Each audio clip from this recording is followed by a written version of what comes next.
Hello, hello, everyone. Welcome to the Healing Train.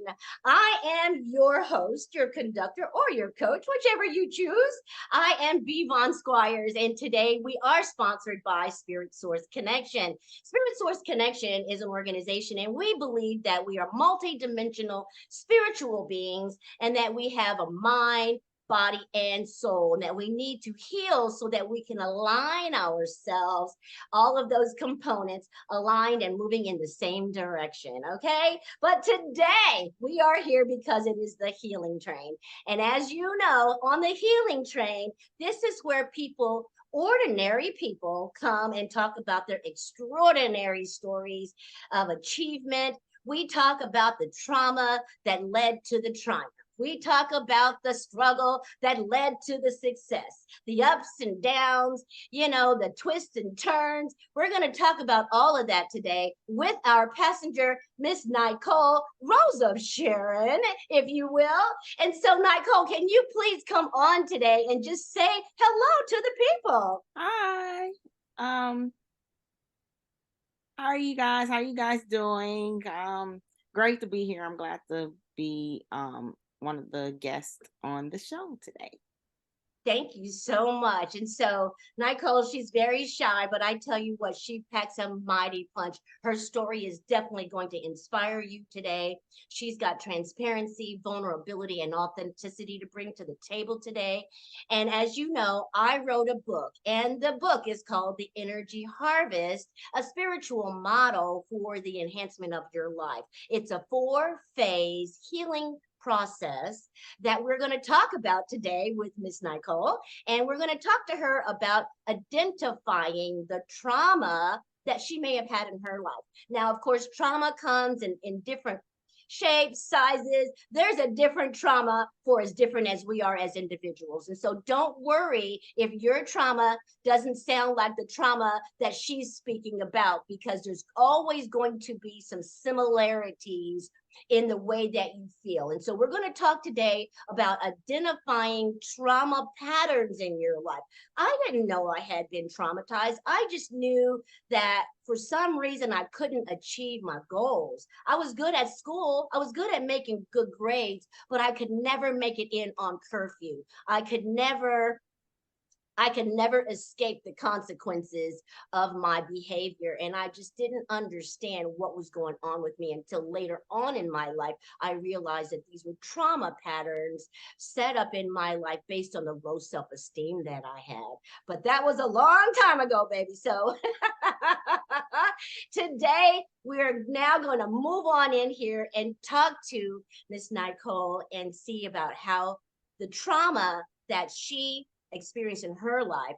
Nycole, how were you able to identify that there was some trauma that had happened in your life?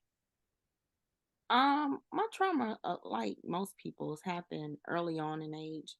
I have various abandonment issues at times.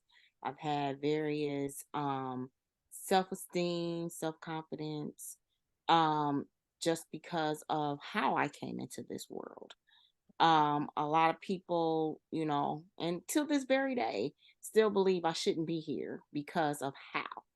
And going through that and trying to understand that, and questions that were never ever answered, I had to start thinking about some of the things that I was doing in order to set myself back, even at a young age. Or it was more of acceptance kind of deal, because I wanted everyone to like me. Even to this day, I have that. I want everybody to like me, but at the same time, growing up, knowing now that yes, I still want everyone to like me, but I know that everyone won't like me for one reason or another, and those are things that I can't necessarily control. So I struggle a little bit with that still, but not as much as I did growing up. So just the idea of growing up in a single parent household, being the youngest of three of I have two siblings on my mother's side, and they're 10 and 14 years older than me, so I was kind of like the only child. Growing up in the projects, and growing up in the idea of the world was against you because of where you was from. And so those type of things and people telling you you're not better than or good enough or you'll never achieve because put you in a system to where you were set up to fail and set up based upon their opinion of what you should look like growing up. So just having a very positive mother. She was stern and firm, and she always believed in, even if you live in the projects, that doesn't mean you have to act like you're from the projects. So she taught us in that manner of, we live here only because of our circumstances financially, but at the same time, you will not act like it, you will not dress like it, you will not live like it. And so, and that helps firm the foundation of you're in a circumstance that sometimes you may not be able to control, but that doesn't, you make the best of it. Wow, thank you so much for that background. It's such a shame that our society, the way that it is set up, judges us by things that we don't have any control over. And so, what I'm really happy to hear you say right now is that your mother told you that you are not your circumstances. Right. You are not your circumstances. And just because you live in a certain area doesn't mean that you deserve any less treatment than the next person.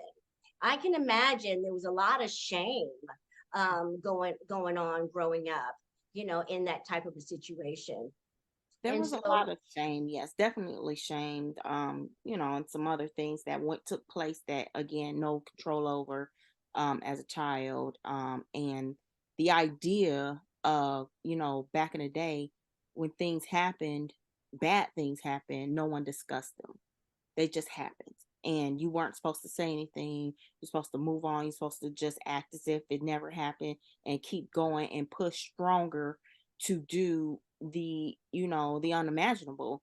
And no one addresses it until you get to a certain point in your life and you're like, hey, something doesn't feel right. This isn't right. I'm doing things. I have done things that I'm not necessarily understanding why I did them. And no one will talk to me about them. wow, So that is get so to the point. powerful. Yeah. Yeah, that's so powerful. I grew up in an era where what happens in this house stays in this house. Whatever we talk about here, whatever happens, you don't mention it outside this house. Exactly. And that kept so many of us locked into those trauma patterns, locked into that belief system that we were less than because we didn't have anyone outside of our home to breathe that life into us to tell us, no, you're not less than, you are exactly who you're supposed to do. That was one of the reasons why I enjoyed going to school so much. I did not want to miss a day of school because my teachers were there to breathe that life into me, to speak that life into me. And that's where I got my encouragement, along the way to be able to just withstand my Hmm. situation. You know what I'm saying? And so, Right. I'm happy to hear your story because what you tell me is that I'm not alone. And Mm. that's what we want our viewers to know is that no matter what your situation is or was, if you are feeling shame for the way you were raised or where you were raised, that shame does not belong to you, right? Right. Right. And so I don't know about you. I heard you say that there were people said mean things to you. I was always told you're never going to amount to anything. Oh, why can't you be like the rest of the children? Oh, what's wrong with you? And I began to really internalize that. Indeed. Hmm. I internalized that onto myself and I started to believe it. Yes. And then my life started to depict it because that's what I was believing, Yes. right? Correct. And so thank God that we don't have to stay in that place. Thank God that we have people like you out here doing wonderful things. God will send a message to you when you're ready to hear I'm it. ready. And Yeah. that's why I'm so grateful for the healing train because we get to show people who came from where we came from that they don't have to stay there, that you don't have to allow that low self esteem and that low self worth to Mhm. dictate your future, Right. right?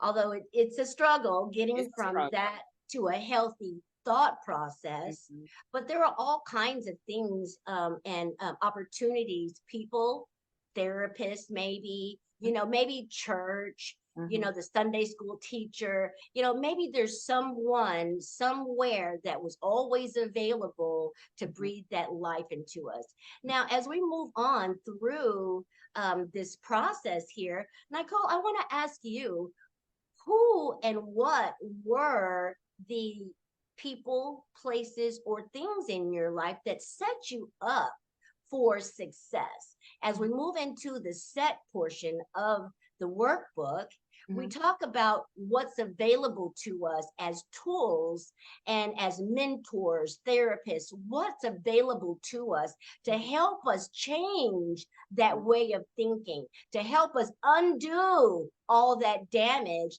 that was done in our early childhood. So come on and tell us here, how did you escape it? How were you able to go on and develop a healthier idea about who you were as a person? Well, like anything, it's a journey. Yeah. You have to first and foremost, I give honor and praises to God, because definitely God. I went through a lot of depression, a lot of dark places, a lot of times. Um, and growing up, I was, sexually abused. I was sexually talked to any old kind of way. And then again, the how you arrived on earth has always been a loom over my head, because again, other people, I have other siblings, but the way that it happened, as far as, hi, you have a daughter, another daughter came about.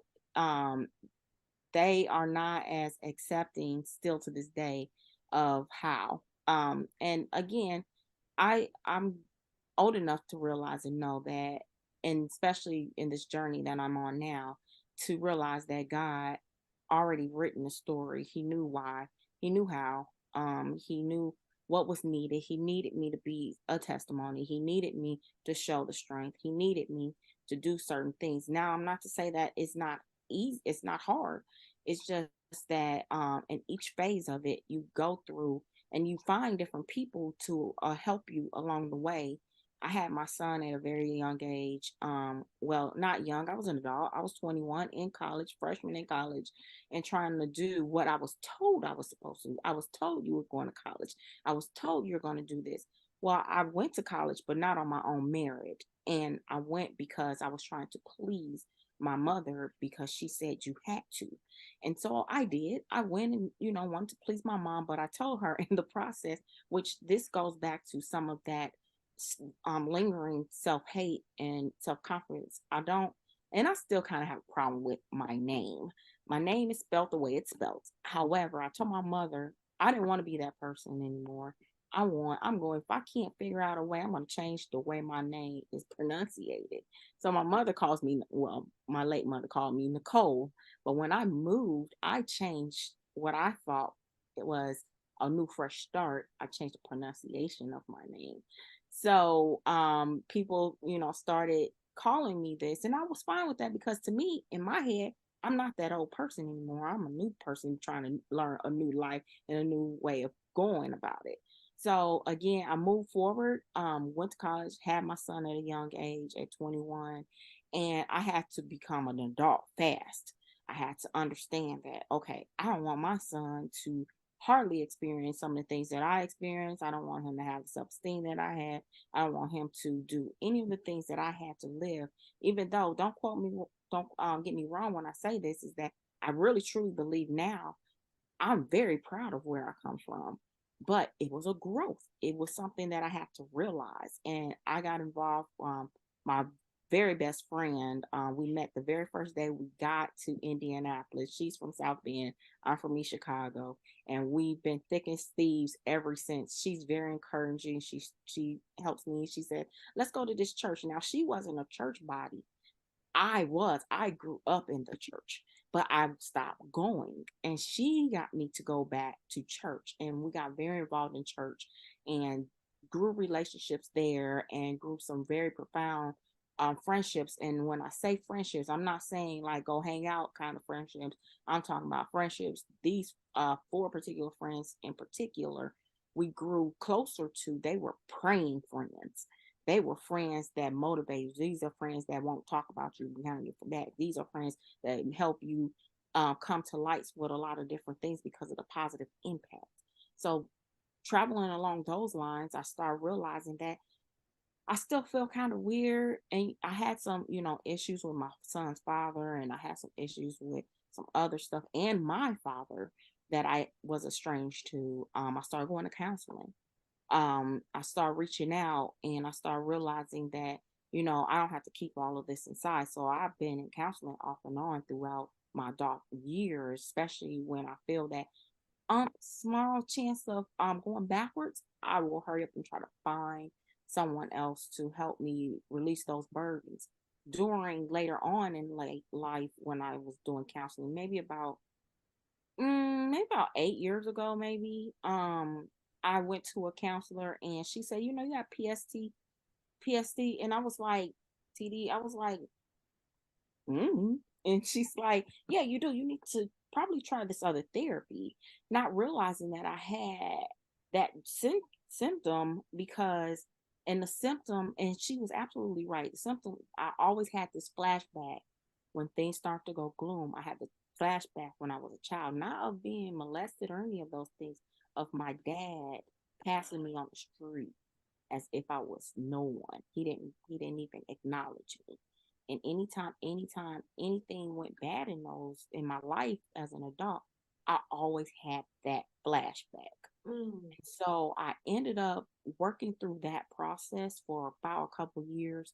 And then I said, okay, I think I'm good here. I can, manage a little bit more. And then I just started growing a deeper connection with God, surrounding myself with the right people. I have a small group of people, and everyone that I pretty much hang around with are very positive, very God fearing. And when I'm starting to slip, they say, hey, let's go do something, positive. Let's go do something that we can take your mind off of this. Let's pray.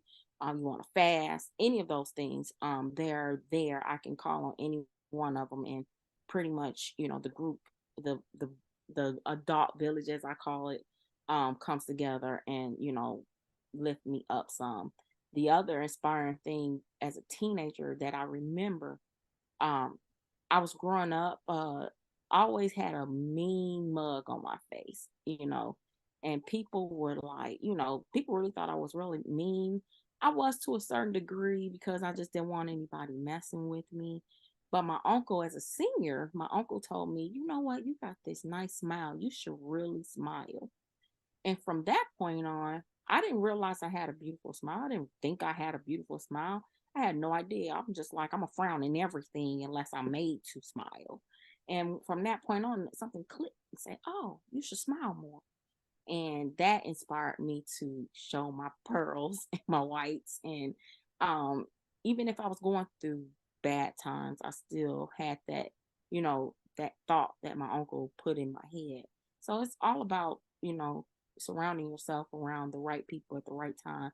And I do get the seasons also count as far as how people are in your life for seasons. But at the same time, not to say that, think bad things didn't happen or still don't happen. It's just that I have something to lean on better and a better understanding of who I am now.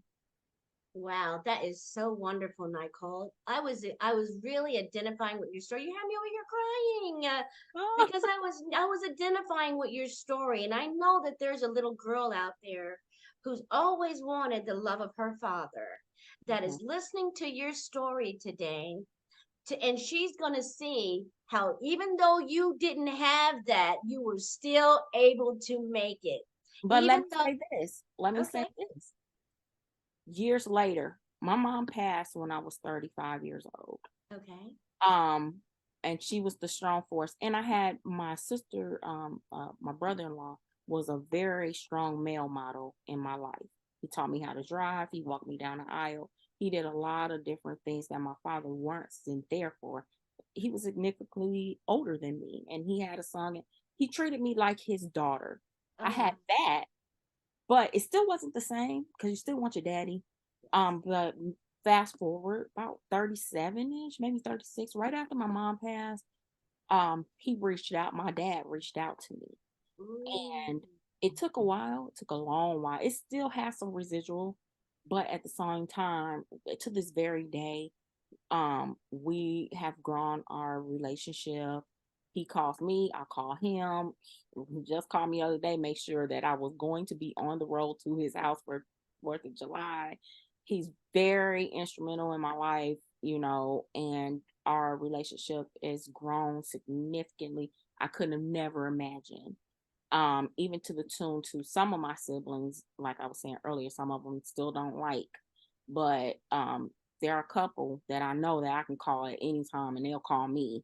So I've grown relationships with two of my brothers. So that also, fast forward of how, things change. Yes. Wow. Wow. Wow. That is some hope right there. Thank you so much for that hope shot. Anybody listening to this, the sound of Nicole's voice today, you understand that the struggle was not having a relationship with her father, the self loathing, the anger she had with herself, the shame she had from growing up. But she reached out to God and she got a relationship with God. He was able to put her in the middle of a group of women that could love on her, that could support her through her journey, and could inspire her in her dark times. This is one thing I have to say is when you can get a relationship with God of the universe, he will not let you down. You have to understand that everything that you are going through is leading you to your purpose. Yes. The things that you go through that are difficult to navigate, the thoughts, the feelings, the things that have actually transpired in your life, sometimes it's difficult to make sense out of all of that. I too am a product of therapy. I went to therapy for over 8 years. A wonderful therapist took me by the hand and was able to just walk me through my healing process. And I tell you what, if it hadn't been for him, I may not have healed the way that I have. I would like to think that if it wasn't him, it would have been someone else or some other way, because God just has a way of bringing things full circle. And so here we are, guys. We're talking on the healing train today with Miss Nycole Rose of Sharon. We've talked about identifying the trauma that has happened in our lives. We've also talked about the people, places, and things that we have in our lives to help us move forward and heal. Therapists, friends, anything, any kind of research you can do. There's with YouTube, I found a guy by the name of Wayne Dyer. He was really awesome to help me understand my thinking and how my thinking was warped based on the trauma that I had endured early in life. And so learning how to unlearn things and then relearn things was my saving grace. Okay. And so as we continue to move through the energy harvest, a spiritual model for the enhancement of your life. That's the book that I wrote, and you can find it on Amazon.com, or you can find it on our website at www.spiritsourceconnection.com. So now we're going to jump on back in and we're going to talk about the third part of this healing process, which is achieve. We've talked about identify, we've talked about set, which prepares us to move forward. Now we're talking about getting some action, seeing, things change in the way we think, in the way we feel, in our relationships. Things just start transpiring. Once you start healing, everything in the world is going to fall in place to support your healing. I just want to let you know that you are not alone on this journey. And so, Nycole, can you please talk to us about what it felt like when you felt like, oh my gosh, I was able to do that. And I didn't think I was ever going to be able to do that. Tell us a time where you achieved something that was so monumental in your life and the whole way you were wondering, am I going to achieve this? Am I going to get this? And you kept moving even in spite of not knowing where you were going to end up. Tell us what this process of being of making these wonderful achievements has been like for you? Well, I could think of one time in particular. I have plenty, of course, but one time in particular, which was a very weird and sad time in my life, and I I'm not a school person. I don't, I'm a because the way things are taught is not how I learn. Okay. I'm not a book reader. I am I'm a visual person.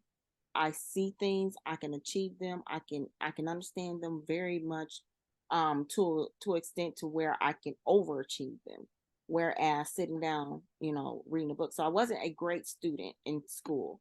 And so again, as I mentioned before, my mom says, you're going to college and you're going to like it and you're going to do this. So I jump in college, no research, no background, no family members that went through this process like I have. I ended up going to IUPUI and I achieved to getting a bachelor's degree and a associate's degree pretty much at the same time. And I thought this journey of mine was going to say, you're supposed to be in technology, and this is when technology was fairly not necessarily new, but more and more people were starting to more engage in it. And I was like, okay, this is where you want me, God. I guess this is where I'm going to land, kind of deal. Moving on. And, again, the degrees weren't for me, they were for my mom. And so later on, fast forward, um, my best friend, she was like, you should go get your master's degree. And I was like, nope. she's, she's like, yeah, I think you're gonna do it. I was like, no, I don't want to do it. And then someone else came up to me, someone that I worked with said, you should go get your master's degree. So I was like, mm-mm. Then another person said it, and I was like, no, no, I'm not planning on doing all that with my life. And so I'm done with school. And so I was like, then it kind of bothered me. I went on and then I went and looked through everything, see what made sense. So I was like, okay, I'll get a master's in science of whatever. And somebody else that worked with me, not necessarily in the same building, we talked. And he said, you should go get a MBA. I was like, no, I'm not a math person at all. Mm-mm. And he was like, oh, you'll be all right. You should do it. I was like, no, I will fail. And he was like, no, you'll be all right. And I was like, so I went ahead, changed where I originally registered for it to be I think it was an MSN. I ended up changing it to MBA. I said, okay, let's go. Went to the classes, had a very great cohort where we all supported each other, and moving through the thing, and I'm starting to see my grades come out, and they were A's and B's and A's and B's, and I'm like, how's this possible? I don't get this. This is, at the end of the day, I was like, okay. So then my mother, who had been ill all of my life, really took a turn for the worse. And right towards the middle of where I was in the MBA status, she ended up passing. And I thought that, yeah, okay, I can't, I'm going to fail this class. I can't focus. This is horrible. And so, but my cohort said, nope, we're not letting you fail. And they passed me on the homework. They made sure I passed the test. And I ended up, during that particular class, ended up walking away with a B plus. Now, this is statistics. And so I'm just like, no. And then we rolled, and then it was right next to rolling into accounting. And I was like, oh, yeah, I'm definitely going to bomb this one. Ended up with an A. By the time it was all said and done, my mom passed. Life was crazy. I was in a car accident. It was all kinds of things that happened at the same time. Mm. Ended up graduating with a 3.98. That's the highest I've ever been in school ever. And every time I tell people, I said, that's not my degree. Like, the bachelor's and the other degrees, my mom's. This was God. This was nothing but God. And so, because I really thought I was going to bomb, and I overachieved it. And that's one of the things, that's one of the great testimonies that I tell people. that I had no idea that I was going to go in that direction, first of all. And second of all, the things that happened that could have just shut me completely down did not. And I ended up graduating with the highest GPA that I ever in school ever. And so that's one of my greatest love and testimony that helps me realize that God is real, and Yes. he doesn't steer you into a direction that he's not ready to guide you through. Oh my goodness, what a wonderful story. You reminded me of my college days. I was so apprehensive about going to school because I just didn't think I could do it.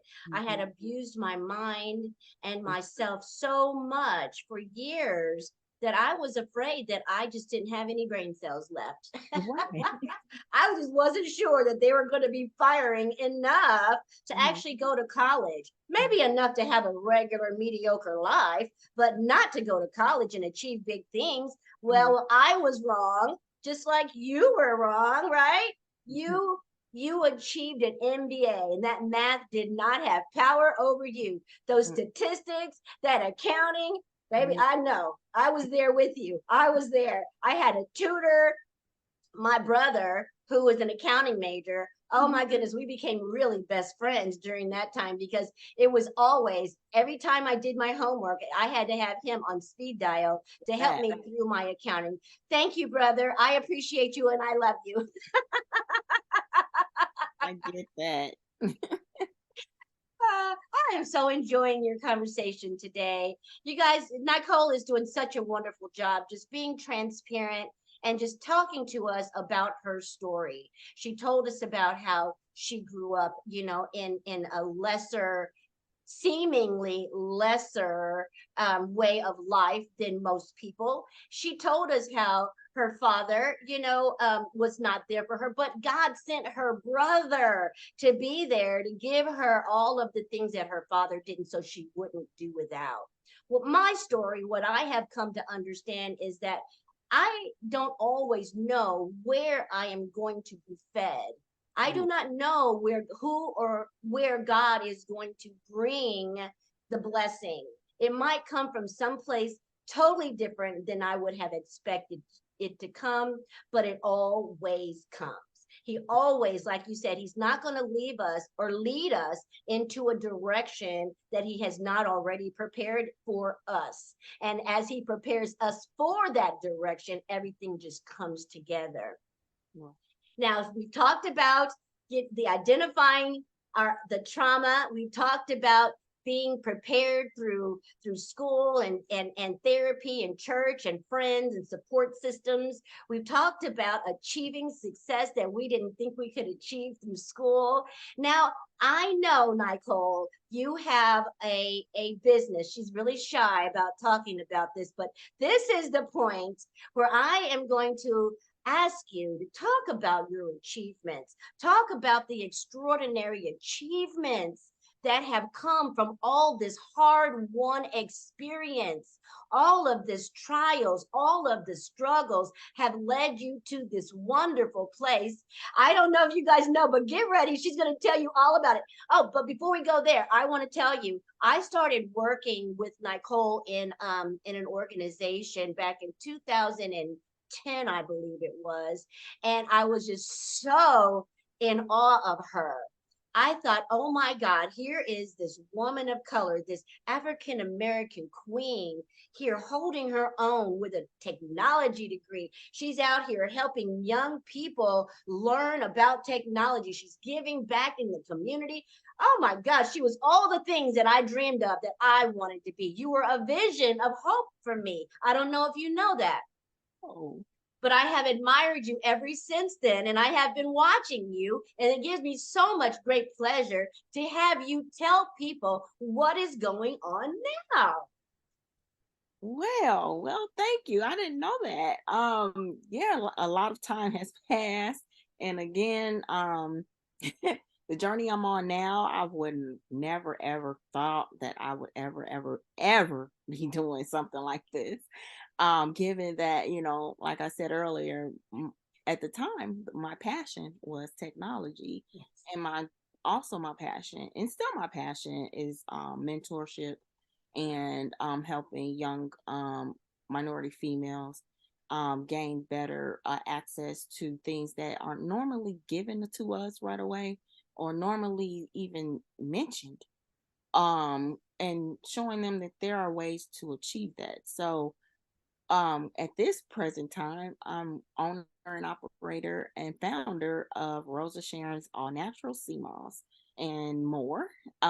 Basically, my business has been in business for about 3 years, and the journey that led me here was something that was traumatizing to me, that happened to me and led me on this new mission in life, which was health Okay. and wellness. Mhm. Back in 2013, I was in a really bad car accident. Not terrible, but one of those things that you thought you were going to just brush yourself off and walk away. Mhm. um and that was not my case. When the person hit me, they really threw my pelvic out of place. Ooh. But the doctor said, oh, okay, yeah, this is just muscles. There's nothing that we can do about this. You're just gonna have to just work through it, and you're gonna live like this the rest of your life. Wow. I'm 35 years old, sir.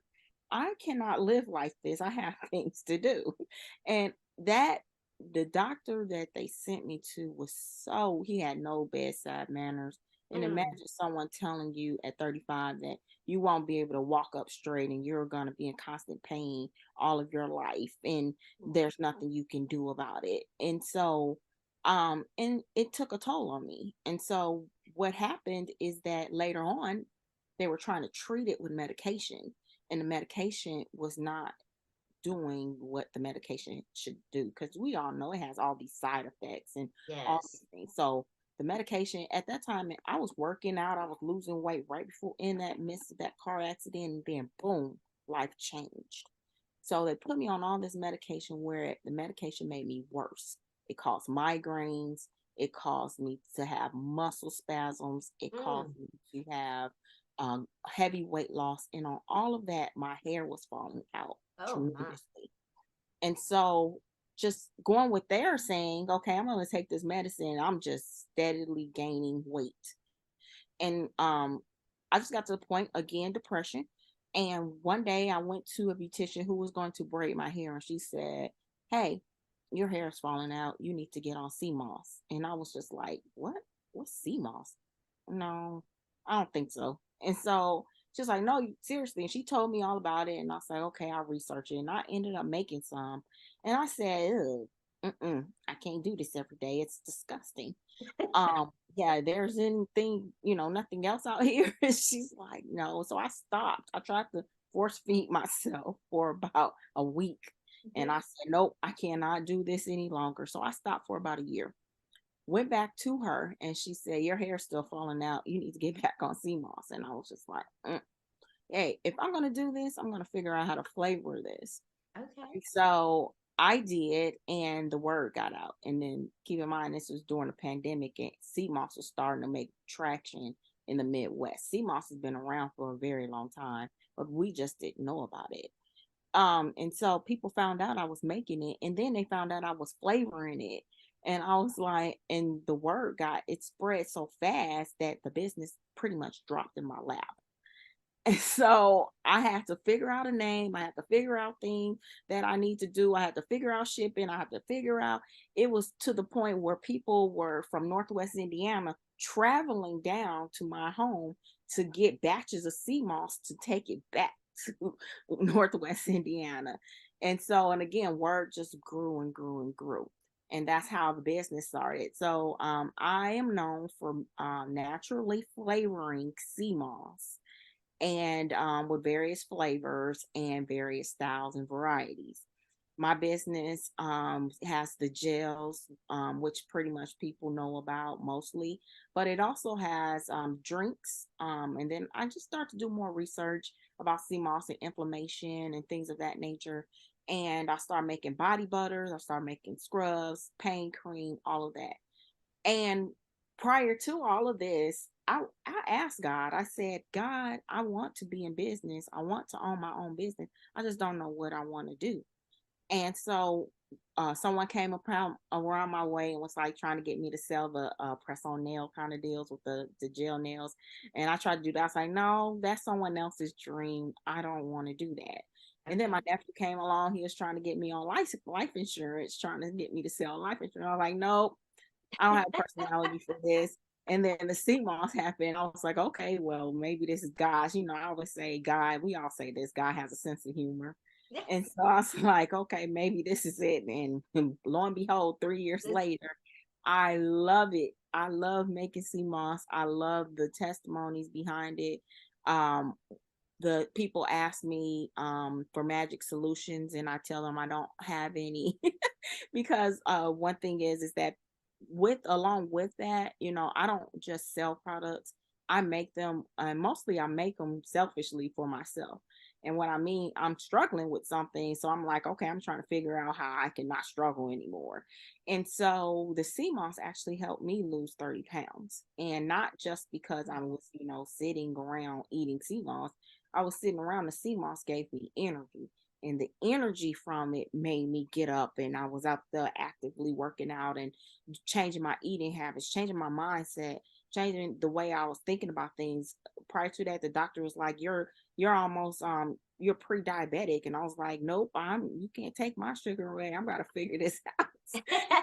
so so that in itself helped me, and I'm able to go out and share those testimonies with others and tell them, I'm not a fly by night. I didn't just jump on this journey.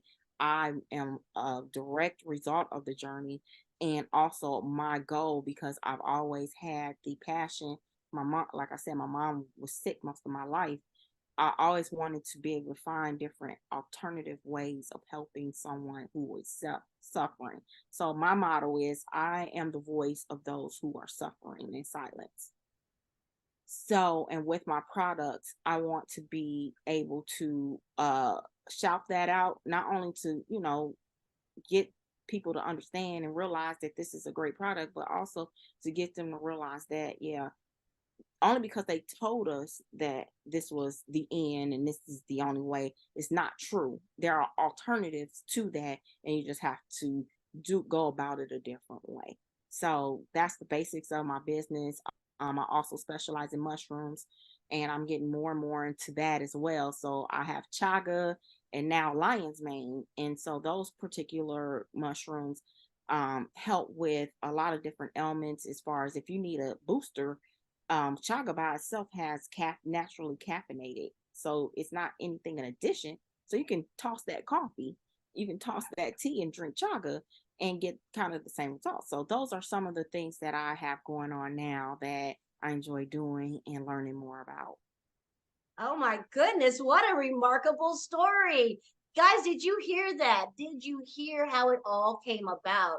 Not because she wanted to just be this CMOS guru. No, she had some issues and she went to the creator and said, I need help. What can I do? And God put it in her heart to start making the CMOS. She was losing her hair. Her beautician said, you need CMOS. She was willing. She had the willingness to try. She had the open mindedness to do something that she had never done before. And thank you, God, for bringing this to Nycole, because now so many people have this product available to them because she went through the struggle to find the successful remedy for her own self, and now she's making it for others too. This is really remarkable. Thank you so much for sharing this with us. I'm so enjoying your story. I didn't know all of this. Yeah. Sorry to hear about the accident Mhm. and the doctor with the poor bedside manner who had no solutions really for you. He No. just had doom and gloom, and Yeah. who needs that, right? Doom Yes. and gloom, you're going to be like this forever. Here's a medication, take it. And then the side effects, you know Mhm. what I'm saying, are sometimes worse than what you started out Yeah. with, and it's not even worth it. So I'm so glad that you didn't give up, that you continue to persevere forward to find a solution for yourself.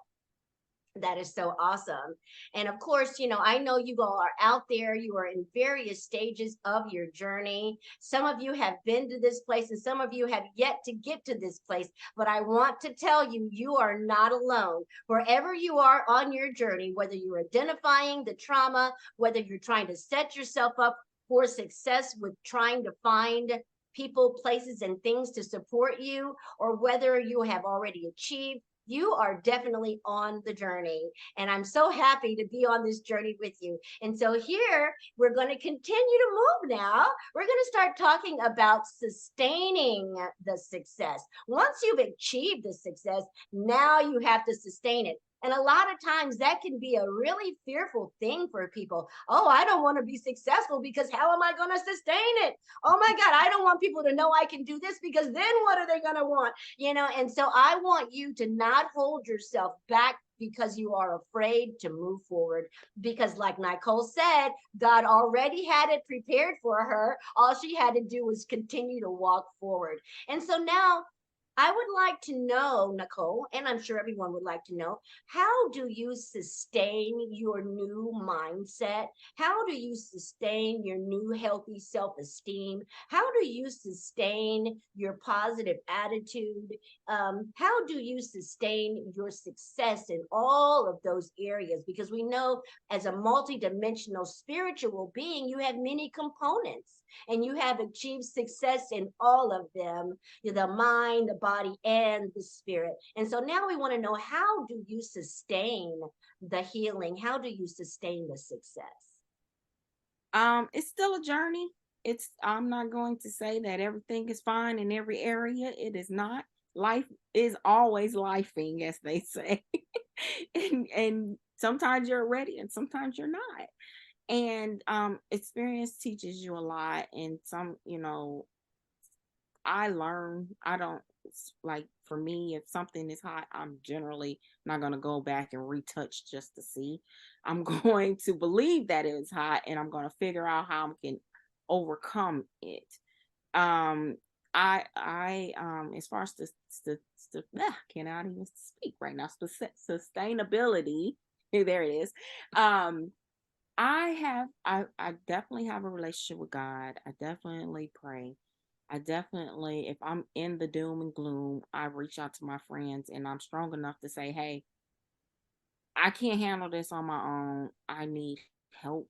How can you help me? I'm very prideful and I'm learning that about myself as time goes on, because being this one woman show is not fun.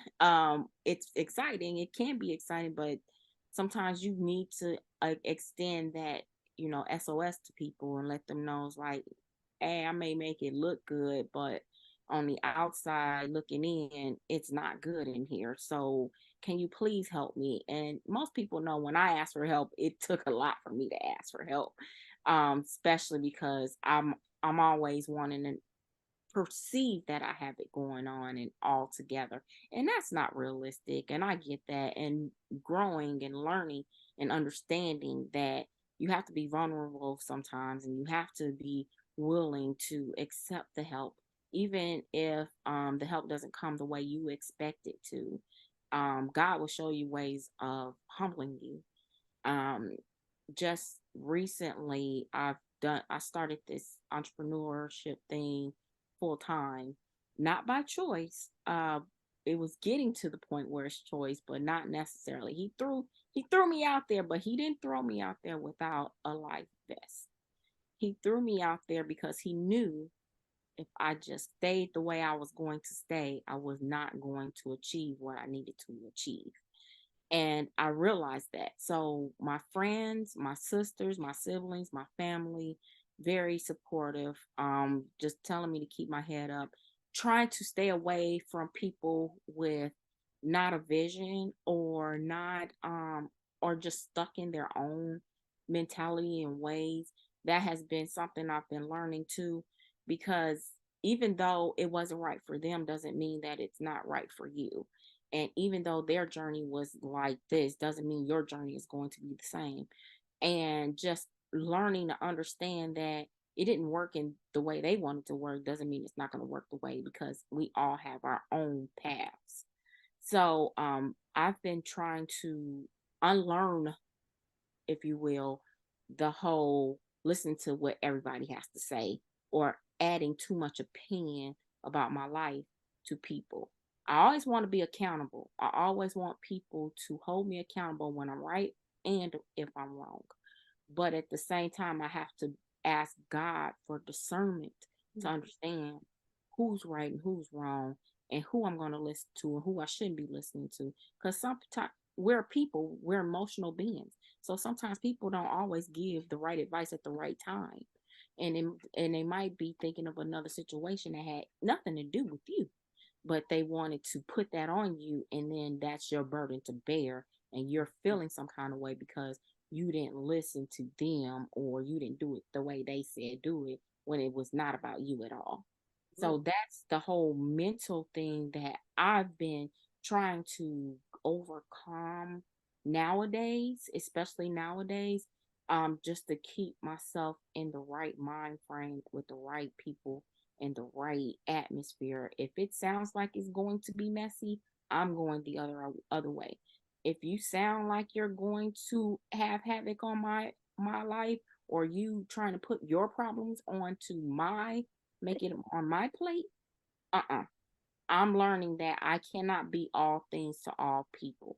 And that's where most of us have to get to a point, especially if we are those ones like me, wanting to be accepted, want to be a people pleaser. But at the same time, my personality is not necessarily set up to be a people pleaser. My personality is set up to be the truthful person and be authentic, and Mhm. not necessarily because I can't say I can move a car knowing I can't move a car. I don't have the strength to.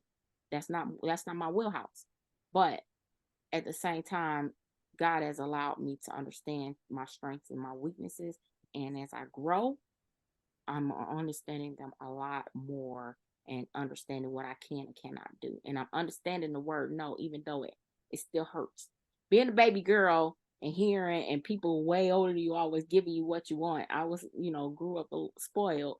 Hearing the word no stings. And so I'm understanding that no doesn't always mean forever, or it doesn't necessarily mean that it was done to hurt me. It was done to help me. So, Wow, that is so wonderful. Thank you for all of that wonderful, rich information.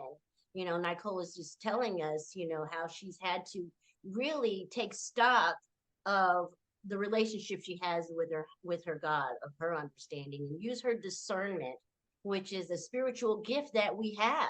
We all have it. We don't all know how to use it. And so when you get to a certain place in your life, I believe that you develop the discernment as you go, and you begin to realize, last time I talked to so and so, I didn't feel real good when I got off the mhm, phone.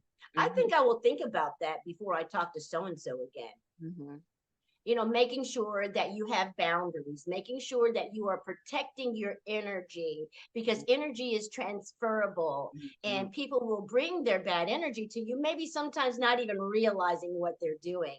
But it's up to us to make sure that we understand what's going on so that we can protect this gift that God has given us, even as people who want to give and mhm, want to be, all things to all people. As Nycole just said, we can't be everything to everyone every time. And so understanding where our walk is and where someone else's walk, they may intersect and they may not. And that's okay. Everyone's journey is for them. Everyone's path has been designed especially for their purpose. Everyone has their individual purpose. And so right now, I want to just say thank you so much, Nycole, for allowing us the front row seat in your life. Thank you so much for being a passenger here on the healing train. And you did not disappoint. You have given hope to the hopeless. You have inspired someone today on their journey to let them know that just because you started in one place, let me tell you, a whole lot can happen on the journey, and you end up someplace totally different than anyone expected for you. But God had a plan, and his plan always comes to fruition. yes. And so I thank you so much for joining us today. Is there any closing remarks that you would like to share, just to wrap it all up? Any word of inspiration that you would like to share with the people as we say goodbye? Or I guess what's on my heart is always remember, and I say this often, what God has for you is for you. So many people don't believe it. So many people hurt other people because they think they're supposed to have what that person has, and vice versa. Just remember that what God has for you is for you, and it's not going to be easy. He's not going to hand it off. He does do things in time. I'm on this journey with this business, and it's growing. At first, I saw the boom, boom, boom, and then it went whoop, and then it picks back up. And so, if you're planning on being an entrepreneur, be ready for that roller coaster, because that roller coaster will happen. You'll have some wonderful things, and then you'll have some not so wonderful times. And believe me, people are always watching, even if you don't think that they're watching. Just always try to remain steadfast, try to remain steady, try to remain, even if it hurts, go ahead to the corner and cry. Crying makes it easy, and then get back up. Don't cry for too long, because you're not doing anything if you're just sitting there. Because one of my favorite scriptures is and not word for word, but it's faith without works is dead. So if you're just sitting there and you have the idea and you just sitting on it, by all means, it's nothing, because you have not executed. You have not done anything that will make it to where someone will know and recognize it, and then you may be helping someone along the way and you're sitting on it. So just keep in mind that what's yours is for you, and that there is a journey, and everyone has different stages. No one is going to be on the same level as you at all times, and you have to realize that you have all the tools that you need. You just have to be able to understand that and use them to the best of your capabilities, not to only to make yourself better, but to make the community around you better and others better as well. Because it doesn't help if you're just sitting on it just for yourself. You have to be able to give back. Wow, wow, wow. That was powerful. Thank you so much for those closing remarks. You heard it right here, people. Healing is a journey. Every day is not going to be sunshine and roses, but you can get through it. If you have to cry, go ahead and cry. If you have to scream and stomp your feet, you do whatever you need to do, but don't waste too much time there, because the work, it still needs to be done. And I'm telling you, and as Nycole told you, you are equipped and prepared for this journey. And I'm just thanking you so much for allowing us to bring this healing train to your station. And please be looking for us on Sunday nights at 8 p.m. on Facebook, YouTube, and www.spiritsourceconnection.com. And with that, we're going to say choo choo as we leave the station. And thank you guys so much for being here, and we'll see you next time.